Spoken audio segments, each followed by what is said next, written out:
Hi అన్న. Hi. మీ పేరు? గుంటూరు నా పేరు శివ అన్న. గుంటూరు నుంచి వచ్చానన్న. అయ్యో! థాంక్ నేను యూ. క్వెషన్ శివ. అడగడానికి ముందు మీకు ఒక చిన్న ఆల్రెడీ మీకు తెలిసిందని గుర్తుందో లేదో తెలీదు. ఇది సెకండ్ టైమ్ అన్న నేను మిమ్మల్ని కలవడం. ఓకే. ఇప్పుడు ఇంతమంది వస్తున్నారని తెలిసి నేను మళ్ళీ గుంటూరు నుంచి పని మానుకొని వచ్చానన్న. అరే! ఇంతమంది సమక్షంలో మీరు అందరూ ఇప్పుడు ఫ్యాన్స్ అందరూ అరిచారన్న. ఫ్యాన్స్ చెప్పారు కానీ నేను మిమ్మల్ని ఎప్పుడు కూడా మర్చిపోకూడదని చెప్పి ఎవ్రీ మినిట్ నా కళ్ళ ముందు నాకు గుండెల్లో ఉండాలని చెప్పి మీ పోర్ట్రేట్ టాటూ నా చేతి మీద వేసుకొని ఉన్నాను.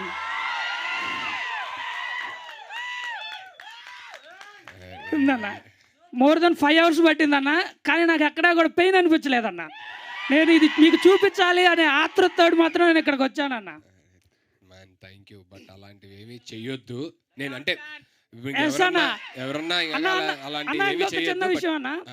ఫ్యాన్స్ ఇందాక సార్ మాట్లాడారు. ఓజీ పవన్ కళ్యాణ్కి ఫ్యాన్స్ కాకుండా భక్తులు ఉంటారు. పవన్ కళ్యాణ్ గారి తర్వాత సుధీర్ అన్నకే భక్తులు ఉంటారన్న.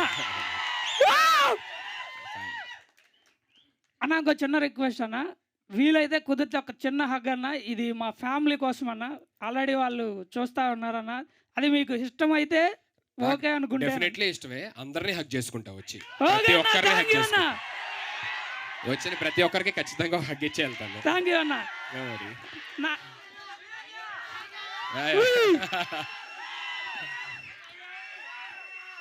అన్న ఇప్పుడు నా క్వశ్చన్ అన్న, Yes, yes. ఇప్పటి వరకు మేము సుధీర్ని ఒక మెజిషియన్గా, ఒక కమేడియన్గా, ఒక యాంకర్గా చూసామన్న.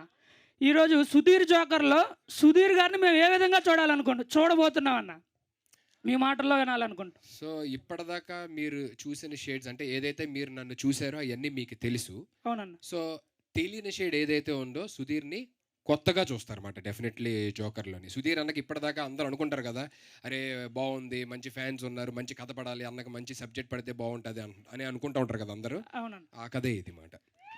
సూపర్. థ్యాంక్ యూ అన్న. Thank you so much.